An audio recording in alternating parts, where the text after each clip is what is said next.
अब तक बहुत सारे नौजवान बहुत सारे तदफीन में जुड़े हैं, लेकिन इस मरहूम की जो दर्द भरी दास्तान है, मैं चाहता हूं कि आप भी सुने और तमाम इंसानियत भी सुने और इनकी आखिर दुआएं भी करें कि इंसान कैसे कैसे दर्द से सफ़र से गुज़रता है। जब ये अच्छा कमाते थे, केरला में रहते थे, सऊदी को गए थे, सऊदी को जाकर 90s की बात कर रहा हूँ, उस वक्त पर इनकी सैलरी 30,000 रुपये थी।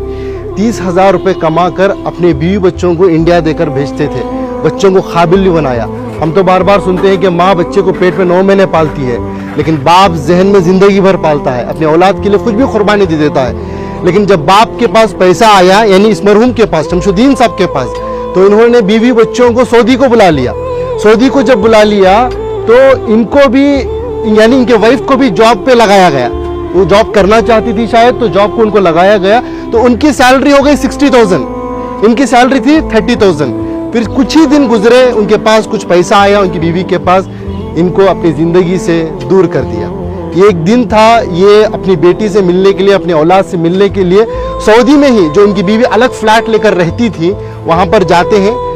बाप अपनी बेटी की मोहब्बत में एंट्री लेता है, जाता है, बेटी दरवाज़ा खोलती है, बेटी बाप को देखती है, जैसे ही बाप को देखती है एकदम से दरवाजे को मूछ देती है।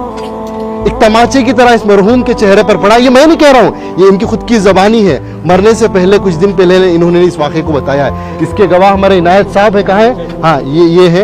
ये बता ये रहे हैं कि सऊदी से दिल दुखने के बाद, दर्द मिलने के बाद, बेंगलुरु के एक टॉप एरिया में, एक बिल्डिंग में एक मैनेजर के तौर पर काम करते थे। ये खुद उसके गवाह हैं कि एक मिलिट्री की तरह सिस्टम था इनका, उसूल आदाब के पक्के थे, बिना आयरन के कपड़ा नहीं पहनते थे। ऐसी अपनी जिंदगी, छोटा सा कमरा था, सीढ़ियों के नीचे से बेड डालकर, एक पंखा लगाकर, उसे भी पाक साफ रखकर जीते थे। ये पूछने लगे कि भाई, मैं तो समझा आप एक सिक्योरिटी गार्ड है, लेकिन आपकी ये पाकी सफाई को देखकर, आपकी ये मिलिट्री सिस्टम को देखकर, आपकी इस डिसिप्लिन को देखकर मेरे अंदर सवाल पैदा हुआ, आपकी जिंदगी में क्या हुआ? तो उन्होंने ये अपनी दास्तान सुनाई, ये दर्द बताया।